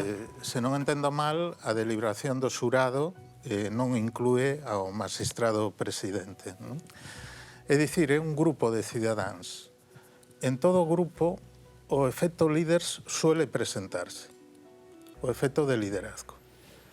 É algo que, desde o punto de vista da psicología social, grupal, está estudiado. Co cal, eu creo que é algo a considerar en certas sentencias, sobre todo cando a formación daquelas persoas que forman parte do xurado é moi desigual, a hora de poder inclinar os razonamentos ou as argumentacións nun sentido ou noutro. E, en xeral, afortunadamente, a meirande parte da poboación dos cidadáns non son psicópatas, afortunadamente, son xente de ben, e temerosas, e sobre todo temerosas de causar un presuizo grave. Por eso, dentro da lógica dos xurados, da lógica psicolóxica, o temor a condenar está bastante presente. Sería unha cuestión tamén a ter en conta este tipo de variables a hora de valorar a función do xurado. Logo falamos dos galegos que temos o noso comportamento, ademais, dentro desto do que xulgar, porque xulgamos moito respecto ao resto de España. Somos a segunda comunidade que máis xuizos por xurado popular chegan ao TSG, despois das Canarias, e somos a terceira que menos condena. Solamente Madrid e Cantabria condenan menos que os galegos. Estamos por debaixo da media española, é verdad que punto e medio, pero por debaixo da media española a hora de condenar. Es decir, os galegos xulgamos máis, pero condenamos menos que o resto dos cidadáns do Estado español. Jorge, que creo que querías contestar antes a moitas cousas, non? Eu quería decir que, a situación de liderazgo, eu penso que tamén se dá nos tribunales colexiados, porque hai 3, en algúns casos hai 5 magistrados. Entón, seguro que hai un líder con total seguridade tamén. No meu primeiro xurado, que foi al ano 97-98, a persona que máis se opuña a quedarse de xurado porque tiña traballo, porque logo foi portavoz. É curioso como mudou a mentalidade desa persona, non? Despois da proba de estar ali 3 días, logo foi nomeado portavoz. O portavoz escolle o propio xurado, O propio xurado vota en aquel que logo vai ler o veredicto e que vai ter, pois efectivamente, seguramente quen lidere esa situación e quen redacta despois o veredicto. Non o objeto do veredicto, sino a resolución, o veredicto do xurado. En canto ás cuestións o elenco de tipos penais, claro, hai moitos tipos penais. Eu voto en falta algún, non é que sobre ningún, porque se se dice de cuestións complexas sobre, por exemplo, pois, eu que sei, a malversación e o cohecho, eu terei que decir que moito máis complexa é a diferenciación entre homicidio e asesinato. E os abogados e os fiscais ven que lle queremos e que lle explicamos ao xurado cal é a diferencia, unha diferencia moitas veces sutil. Noutro xurado que tuve, que tamén foi con a morte dunha prostituta, efectivamente, se acusaba o fiscal de homicidio, e a acusación particular acusou de asesinato, e o xurado condenou por asesinato. É dicir, que non é ese temor a condena. De feito, e volvendo ás estadísticas do Consello Xeral de xunio do 20, pois leva unhas estadísticas de condena no xurado do 90% e en outros procedimentos, os máis habituais, o procedimento abreviado é un menos habitual, pero tamén común, o procedimento sumario, levan unha media de condena do 85%. Por lo tanto, a miña experiencia personal é que cando o xurado está convencido da culpabilidade é significativamente duro e non acepta, como pode aceptar un tribunal profesional, e moitas veces modificacións da responsabilidade criminal porque se drogaba, porque estaba borracho. É moito máis complicado explicarlle que acepte o tribunal do xurado ese tipo de alegación que acepte un tribunal profesional, desde o meu punto de vista. Antonio, se queres saber algo. Sí, é que a lista de delitos, os delitos precisamente temos a complexidade da lei, porque é moi complicada porque temos que iniciar un procedimento as reglas cambian por completo, pero claro, cando vino a lei do xurado, por exemplo, un dos delitos é esas amenazas condicionais, para entendernos. Se non me faz isto, eu te mato. Se ti te lo crees, isto é un delito de amenazas condicionais susceptible de enxuiciamento por xurado, que tes que chamar ao xurado, tes que componelo, tes que transformar toda a mecánica desto que tenemos en España, que é imposible de explicar aos estranxeiros, que a instrucción xudicial non se entende fora de España, non existe fora de España. Claro, encima é máis complexa nun procedimento de lei de xurado. Entón, temos as amenazas condicionais. As amenazas condicionais desapareceron da aplicación xurisprudencial. Todas as amenazas pasaron a ser delitos leves. Tivemos ao principio os incendios forestais. Desapareceron os incendios forestais. Por qué? Porque isto foi unha petición da Fiscalía do Tribunal Superior de Xustiza de Galicia que decía, claro, cando temos o xuizo preto do verán, as condenas son máis fáciles que cando estamos no inverno e non se ven as lumes polo monte. Pero logo o que ven a aceptar un pouco que o xurado é permeable, non? De algún xeito, se en función da estación condena ou absolve... Claro, pero ninguén é impermeable. Pero logo hai outra cousa. Na orixe, a lei do xurado tiña en conta unha cosa. Ningún xuiz pode ser xulgado por outro xuiz dun delito cometido nas súas funcións. Entón, todos os delitos que tiñan que ver ca administración pasaron a ser competencia do xurado, por razón do xuiz. Pero claro, a un xurado é máis fácil de explicar un homicidio ou un asesinato que explicarle como empezamos, ca conexidade con todo, porque moitas veces as investigacións dos delitos complexos vinculados á corrupción non son fáciles. Claro, a malversación, pero a malversación é o branqueo de capitais. Sí, Antonio, eu estou totalmente de acordo. Eu creo que a priori todo o mundo podría dar máis ou menos unha definición do que é un homicidio. Moitas veces confúndese, claro, asesinato, homicidio, unha persoa alega en dereito non o vai diferenciar, pero entendo que con unha explicación e ben plantexado poidera chegar a diferencialo. O que non entendo é eses delitos como malversación, cohecho. Eses, na maioría dos casos, a carga probatoria é moi complicada, é documental, é unha periciales económicas moi espesas, que non creo que incluso un abogado ten que ser un abogado especialista, non creo que este ao alcance de calquera entender unha pericial económica feita por especialistas. Outra cosa que non entendo desta lei é estas materias reservadas, digamos, estos delitos, a disparidade que hai entre eles. O que se me ocurre é que quixeron ter un pouquiño de cada campo, delitos contra as persoas, delitos contra a administración, delitos ecolóxicos, un pupurri, porque non ten sentido que si a homicidio e non o secuestro, por exemplo. Non lle encontro, entre outras cousas, a isto en concreto non lle encontro lóxica. Claro, é que a lóxica era homicidio, porque sí, porque todos sabemos o que é homicidio, é o máis popular, para entendernos, aqueles que tiñan que ver ca administración, e, por lo tanto, se metió todo salvo a prevaricación, porque é xurídicamente moito máis complejo, a prevaricación, algúns delitos, como, por exemplo, o allanamiento de morada, as amenazas condicionais, que tiñan que ver, de algún xeito, con perspectivas morais ou de discusión social. Claro, pero é que é imposible nun entramado societario, etc. Todas estas cuestións perfectamente complexas que é moi difícil de entender cando te sentas na túa cadeira, pasas folios, ves guías, ves tal, estás semanas para entender. Eu pregunto, cal é a necesidade de que un delito desas características sexa xulgado por persoas sin ninguna formación xurídica? Cal é a ventaxa? Bueno, porque precisamente son malversación, o fraude e tráfico de influencias, o fraude de sancións ilegales, son aqueles feitos por funcionarios. Eu creo que a lei o que quere aí é que as persoas, que os ciudadanos xurados, que os ciudadanos podan ensuiciar aos funcionarios públicos por razón destas materias e destes delitos. E a omisión do deber de socorro, porque son cuestións que teñen que ver ca solidaridade. A mí non me parece tampouco que eso sea tan estrano, ni moito menos. Pero sí que falando do que decía Antonio, sí que voto en falta aqueles delitos cometidos na función judicial.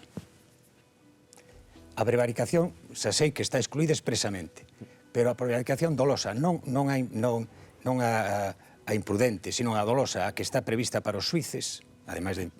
Pois, por que non o xulga un tribunal popular? Estamos na mente do asesino, por eso preguntábamos explícitamente polos delictos, aunque é moi interesante a reflexión que estamos a levar a cabo sobre os delictos que xulgan os xurados populares e os que non xulgan. De feito, houve un regate aí inicial, traslado aos abogados, antes de preguntarlle tamén a Manuel por que os galegos condenamos menos que o resto dos españois, e hai algo de connotación por a nosa banda. A información que poden ter as partes, os abogados de parte, o fiscal, de quen vai a ser xurado popular. Eso seguro que os nosos espectadores lle interesa. Eu recoñezo que antes de preparar este programa non o sabía. Eu pensaba que eso era un sorteo puro e non había ninguna capacidade de incidir en ningún xeito en se esta persoa ou esta outra, ou en ter información das persoas que se van a sentar diante nun xurado para tomar a decisión. Creo que como é esa selección, que marxe ten o abogado e que información pode obter antes?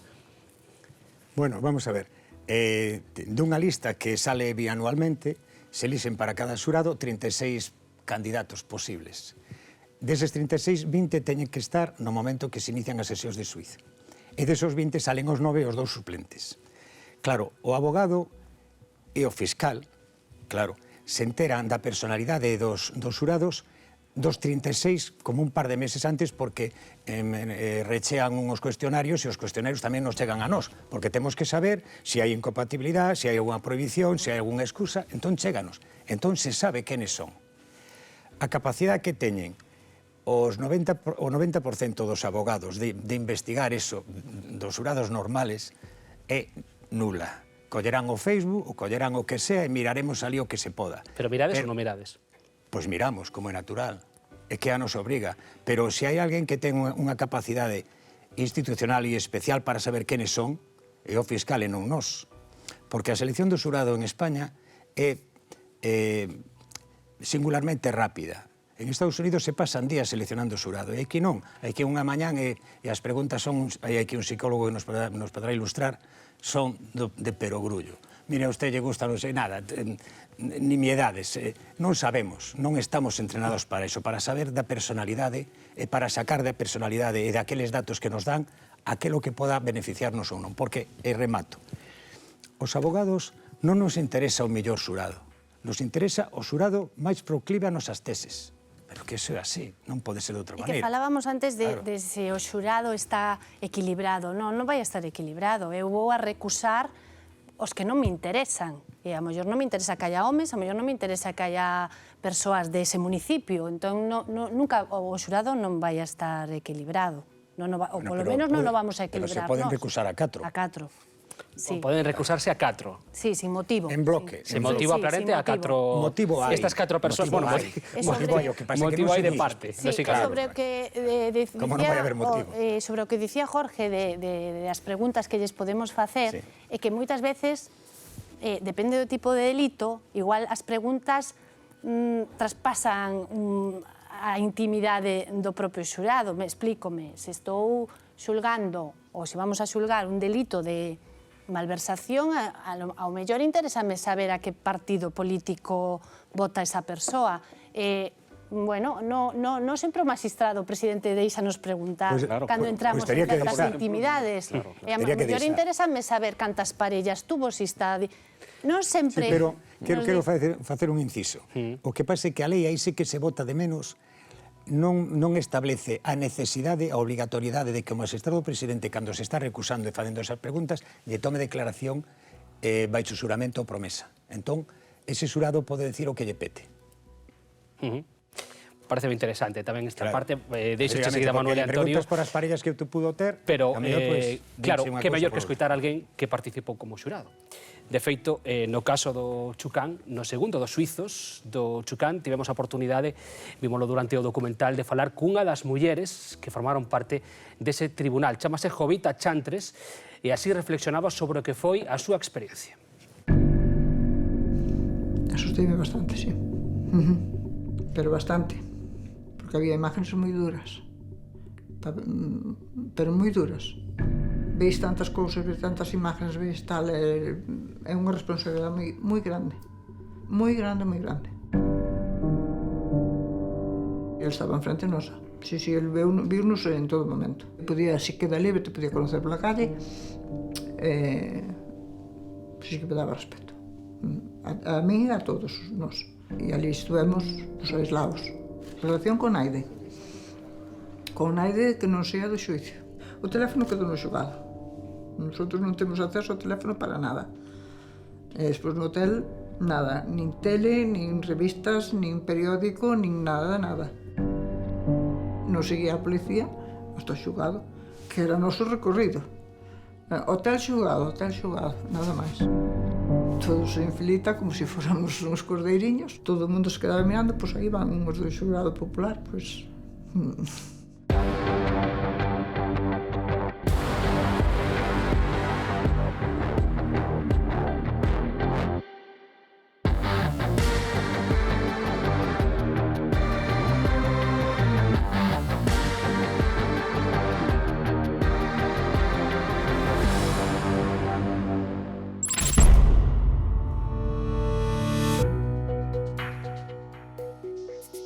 Pois escoitábamos a Jovita Chantres, que foi unha das integrantes dese xurado popular que acabou condenando a José Carnero, o Chucán, que é o protagonista hoxe deste programa, de Na mente do asesino. E a preguntarte, Manuel, por un dato que, bueno, comentábamos antes, decía Jorge esa porcentaxe de case 90, 89,7, dos suizos condenatorios nos xurados populares no conxunto do Estado. Os galegos quedamos no 88, case 2 puntos por debaixo, somos dos que menos condenamos, aínda que somos dos que máis xulgamos, dos que máis queixas xulgamos. Non sei se iso ten algo de análise psicolóxico ou simplemente unha cuestión estatística, non o sei. Non me atrevería a afirmar que hai unha particularidade galega a hora de xulgar, non? Como xurado. Estas cuestións hai que velas caso por caso, non? Antes eu comentaba, efectivamente, que pode haber un desliz polo liderado en un momento determinado nun xurado. Tamén é posible actuar un pouco a lei de Lins.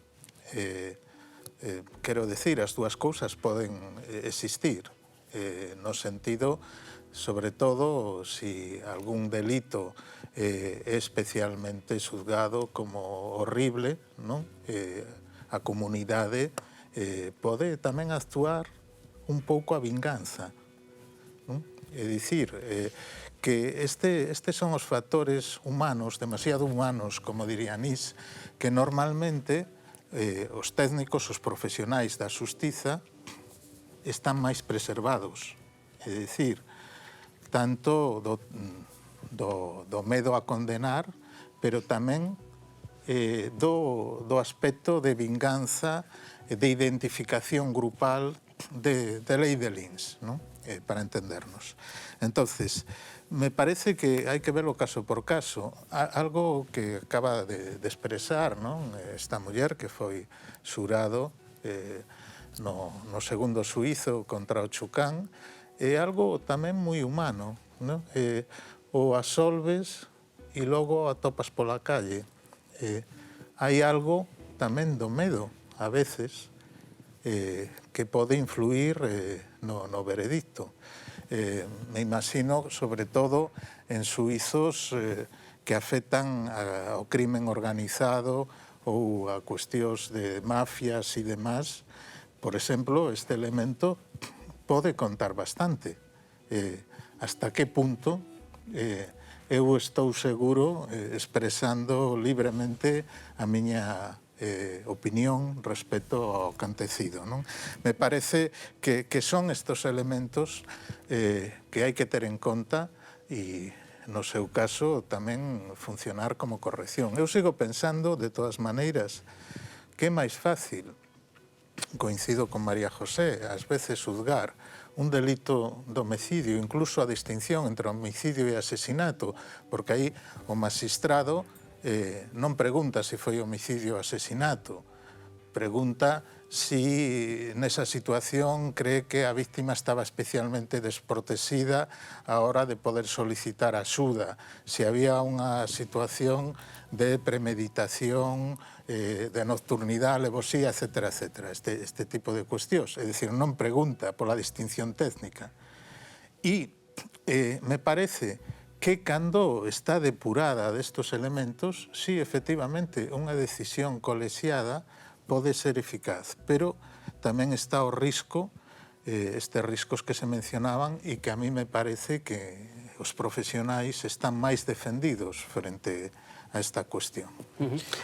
Sí, quizás, pero a defensa, a técnica, ti falabas antes da técnica como unha defensa, pero eu penso que nos adoitamos xulgar estos asuntos, nos adoitamos ver fotos de autopsias, pero para un xurado estar no xuizo é unha experiencia vital. Eu penso que o que vemos nesta señora, verdad? Que vi as fotos, vi as escenas terribles, é a única vez na vida na que estarei nun xuizo, porque estadísticamente eu para iso sí creo na estadística, non para o demais, realmente. Para mí a estadística ten un factor relativo, sobre todo cando estamos a falar de números tan baixos, de 20 xuizos nun ano. Me parece que é un campo de estudo moi corto para a estadística. Entón, eu non creo na estadística, pero o que sí digo é que as escenas que se están a ver, a proximidade ca persoa, que isto non é un plasma, que eu vexo alguén detrás da pantalla da televisión. Non. Isto é unha experiencia vital para todos. Os que estamos nos xuizos, verdad? Todos os días, para nós isto é, bueno, pues é o pan noso de cada día. Parte da profesión diaria. Quero engadir unha cousa, porque o tempo corre, estamos aquí cómodamente, pero o tempo vai tamén pasando. Salía unha imaxe dun dos casos máis comentados a nivel de España, dun dos erros, dun xulgado popular, o que foi aumentado despois por o Tribunal Supremo, sobre todo porque apareceu Toni King, e iso cambiou todo, non? O caso da ventanceira Dolores Vázquez, que pasou 17 meses en prisión e logo foi finalmente absuelta. Pero trae o fío dos suizos mediáticos, por así decirlo, aqueles suizos que hai moita información previa, que están continuamente nos medios de comunicación, e como ese tipo de suizos pode afectar dun xeito ou doutro a experiencia do propio xurado popular, que ten que tomar unha decisión. Non sei se eso, de algún xeito, María José... Sí, a ver, eu creo que moitas veces tírase dese argumento, non? Interésalle a defensa tirar do xuizo do mediático, pero no caso de Dolores Vázquez, eu realmente sí que creo que pasou iso, unha presión social increíble. Esa muller estaba condenada antes de entrar na sala. E logo, sin embargo, é que demostrouse non só o xurado, sino que despois apareceu o verdadeiro culpable e demostrouse que ela non era inocente. O sea, iso é un dos exemplos, para min, máis chamativos dos erros garrafales, claro, e con tantas consecuencias que pode ter un procedimento ante o xurado. Quizá, Jorge, tamén pola presión, porque, claro, a contaminación do xurado, al final, non deixa de ser persoas que son permeables a todo o que sucede ao seu redor, non? Vamos a ver. No xuicio de Vanikov, é certo que o xurado se equivocou gravemente. Se equivocou tamén o xuiz de instrucción, cando efectivamente abriu o xuicio oral. Se equivocou o magistrado presidente dese tribunal cando dictou o acto de feitos justiciables. E se equivocou ese presidente de tribunal cando non adoptou a decisión que lle dice o artículo 49, disolución anticipada del jurado. Dice, una vez concluidos los informes de la acusación, la defensa puede solicitar al magistrado presidente, o es decir, de oficio, la disolución del jurado si estima que el juicio no resulta la existencia de prueba de cargo. Isto é o que tiña que haber feito él. Non había proba de cargo. A ela condenaron por unha actuación, eu creo que verdadeiramente criticable do Ministerio Fiscal, que foi a por ela, pero completamente dunha forma totalmente insusta. Non había proba, pero, sin embargo, se permitiu que a nai da víctima, estuvera todo suizo con un cuadro da filla enseñando o propio xurado. Eso, claro que tuvo unha influencia definitiva, pero eso teña que cortalo quen preside o tribunal. É dicir, non é que se equivocara solo os ciudadanos xurados, equivocaronse todos, porque esta, evidentemente, quen diga que había unha sola proba contra ela, é que non está na realidad. Por que o magistrado non actuou conforme ao artículo 49? Hubiera evitado todo. O sea que as cousas cada un caso de responsabilidade, non? En algúns casos que son especialmente mediáticos, especialmente controvertidos, cando falamos de asesinatos, cando falamos de homicidios, non sería recomendable que neses casos quedaran en maus dun xurado profesional, dun tribunal de magistratura, en lugar dun xurado popular, que os xurados populares, estiveran para outro tipo de casos, por así decirlo, menos... Pero quen decide que é un caso mediático? Con que criterio objetivo se pode decidir se isto é mediático ou non? Porque entón depende da opinión, da criterio, da imaxe que tenga o propio xuiz. Si sae en cantos medios, en que información. A verdade é que, estou de acordo que cando tes un caso mediático, cando tes un xuizo que se está transmitindo en directo, iso transforma a todos os que están na sala, a todos os profesionais. Isto non é fácil ter a costume de estar nas cámaras explicando nun xuizo. Isto é moi difícil para os profesionais. En un caso mediático, é verdade que todos podemos ter, pero penso que o xurado pasa o mesmo, ves as noticias, ves que mataran, ves que alguén opina, ves que hai tertulias con tertulianos que opinan, que din, pero non han visto o que pasa na sala. O único que hai é na sala. É verdade que isto... Pero alguén que entra a xulgar despois de escoitar dun lado, do outro...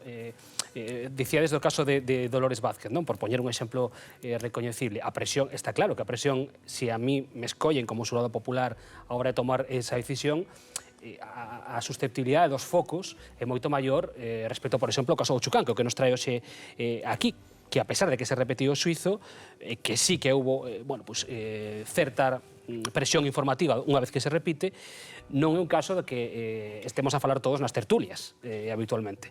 Cando pasa algo como o que pasou con Diana Quer, por exemplo... Sí, eu quería facer aí unha precisión, se podo. É dicir, non se pode escoller, eu estou de acordo con Antonio, aquelo de maneira máis ou menos discrecional o que é mediático ou non. Se está na lei, ten que ser ese procedimento e vía. O que sí que, efectivamente, para os abogados defensores, os xuicios mediáticos, conxurado, e os que non o son tamén, pero conxurado, exíxenlle unha verdadeira... Hai unha exigencia, unha necesidade de que aquela tesis da defensa tamén salga pública. É dicir, non agocharse, todo o contrario, é dicir, non decir, bueno, é que eu aquí como son abogado estou en unha burbulla, non digo nada e pasa por diante tal, porque a realidade ganache. Hai 30 anos, en España, ninguén conocía o nome dun xuiz. Poño 35, pero non máis. Hoxe está na boca de moitísima xente, moitos xuices, abogados, fiscais, é dicir, a democracia truxo eso. E os medios de comunicación deronlle a volta totalmente o enfoque que tiñamos os abogados. Os abogados, hasta hai pouco tempo, éramos invisibles no proceso. E hoxe, agora non. É dicir, no caso de Asunta, é un caso paradigmático do que estou dicindo. É dicir, con toda a legitimidade, un dos intervintes abogado escolleu o dar públicamente a súa versión. E outro, sen embargo, fixo todo o contrario. Viu a realidade profesional desde outro punto de vista.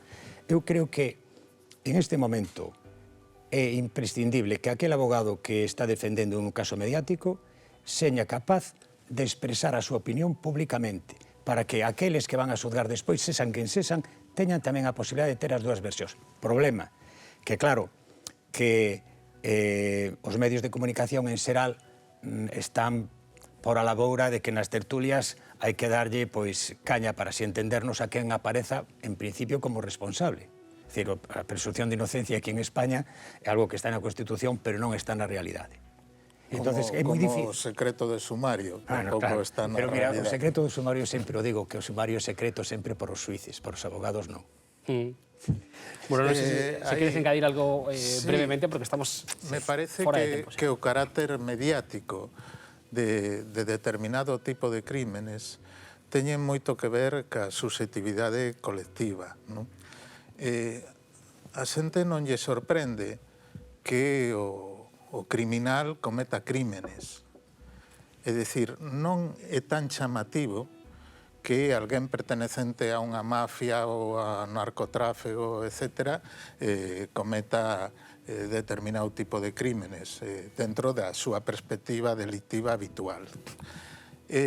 Suelen ser mediáticos os crimes pasionales, é dicir, os que convocan un certo elemento, por exemplo, de carácter pasional, donde, por exemplo, este caso que se acaba de mencionar, ¿no?, de Dolores Vázquez, contiña este elemento. É dicir, cando hai algo de un posible orixe que ten que ver non con un delincuente habitual, sino como que alguén nun momento determinado actúa movido por unha pasión. É que todos temos pasións. E todos temos pasións inconfesables. Todos soñamos contra a lei. Nos nosos soños somos todos delincuentes. Nos nosos soños hai incestos, perversións. Entonces, por eso, ese tipo de delitos suscitan especialmente o interés mediático, como os asesinos en serie, porque se intúe que hai un tipo de goce, de satisfacción, esa repetición enigmática. Y eso, efectivamente, trae o interés colectivo mediático e é verdade, cando o crime é mediático, o abogado normalmente ten que selo. Evidentemente. María José, queres añadir algo? Nos delitos que se xulgan ante un xurado, tampouco son tantos, que decir, a nivel de todos os días non é o que temos en riba da mesa, non? De por sí todos son prácticamente mediáticos. Eu que vou á audiencia de Vigo, se hai un xurado unha semana, sae na prensa seguro. Entón, os límites de ata onde é mediático é complicado. Pero o que quería decir eu antes era que os membros do xurado, cando son xurados, cando se elixen e de forma definitiva van a formar parte dun xurado, xa coñecen ese suceso. Non é nada novo para eles, precisamente por isto, porque xa saliu na prensa. Cando se comete un asasinato este fin de semana, pasou no Partido Judicial de Redondela, que é de onde eu traballo, non sabemos quen vai ir por un xurado, probablemente, e non sabemos quen van a ser, pero cando sexan, e serán veciños da zona, xa saben, xa están contaminados, xa teñen versión, xa teñen noticias. Polo tanto, é moi complicado manter os xurados herméticos a unha noticia. E logo outra cousa, as vistas non sempre duran un día, poden durar 3, 4, 5 días. Ao final de cada vista, o xurado vais á súa casa. E pola noite... Bueno, vai ao hotel. Vai ao hotel. No, pero solo vai ao hotel cando remata o xuicio. No. Cando termina a vista, vais á súa casa e volve o día seguinte, ata que terminan a proba, sí, entón sí que se les aíslaselles para que editen un veredito, pero ata aí, despois de cada vista, eu, que cando me vou á casa despois dunha vista, pola noite... Compartes coa familia un pouco... Comparto coa familia, os periódicos, a Televisión de Galicia, o Telediario, das 3... Teño información todo o rato. Eles tamén, durante todos esos días. Entón, moi interesante todo o que estamos aprendendo hoxe. Viñame así a cabeza aquela obra de Reginald Rose que levou ao cine moitas veces, a de Henry Fonda, que quizás siga sendo mellor, 12 homes sen piedade, que seguro que vai formar parte das olladas ao espanto que nos trae Atanamento do asesino Miguel Anxo Fernández.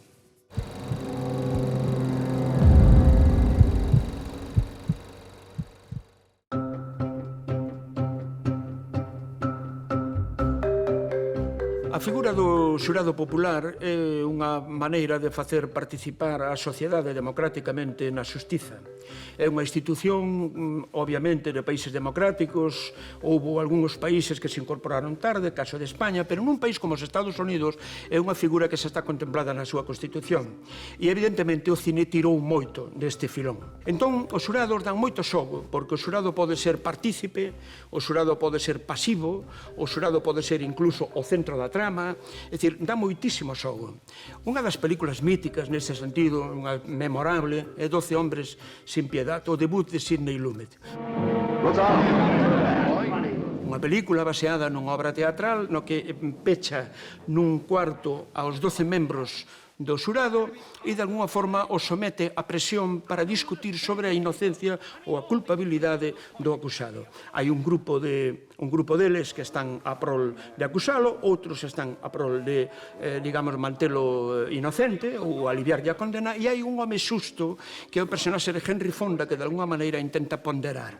É unha película moi interesante, que aporta matices moi curiosos sobre a figura do xurado. Logo hai outra, que se chama así El Jurado, que é unha película na que unha señora viúva leva a xuizo a unha multinacional do armamento. Te estás jugando con mi caso y con las reglas de la ley. Para eso me contrataron, hombre. Unha multinacional do armamento ten un equipo de abogados poderosos, potente, e vai, lóxicamente, intentar ganar o pleito. E hai a figura de un personaxe que é Jim Hackman, que é un home que, digamos, remodela xurados, manipula xurados, merca xurados. Los juicios son demasiado importantes para confiárselos a un jurado. Todo el mundo tiene algún secreto que no quiere que se descubra.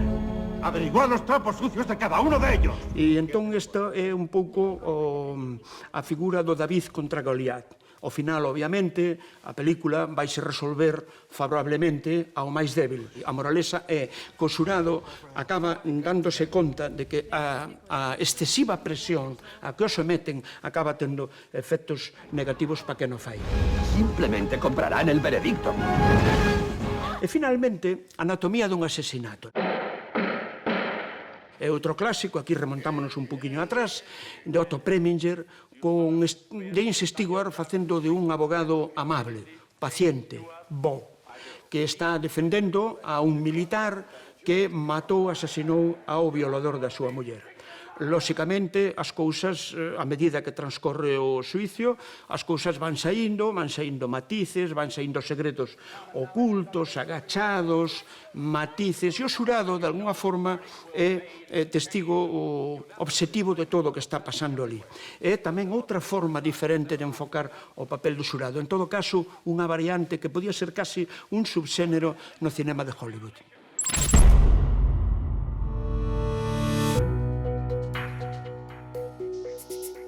Bueno, aí Gerrefón era capaz de convencer aos outros 11 compañeiros de mesa de votar o contrario do que pretendían inicialmente cando se sentaron por primeira vez nesa mesa. Julgaban, ademais, un asesinato. Temos que avisarlo aquí, sei que nos quedan moitísimas cousas en riba da mesa, moitas cousas que abordar cando falamos, bueno, de xustiza, de xurados populares, de crimes como que hoxe abordamos, o de José Carnero Chucán, pero o tempo é o que é, o que marca pois o que podemos disfrutar de vos en un día como hoxe.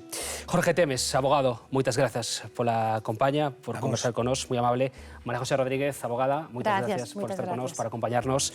Tamén Antonio Roma Valdés, fiscal, vémonos noutra ocasión, moitas gracias tamén. E Manuel Fernández Blanco, psicólogo clínico, gracias, Manuel, por acompañarnos. Grazas tamén a cada un dos compañeiros que fixeron posible hoxe que pudiéramos mergullarnos na mente do asesino. Quedamos a bordo para seguir buscando máis. Volvemos pronto, ou iso esperamos.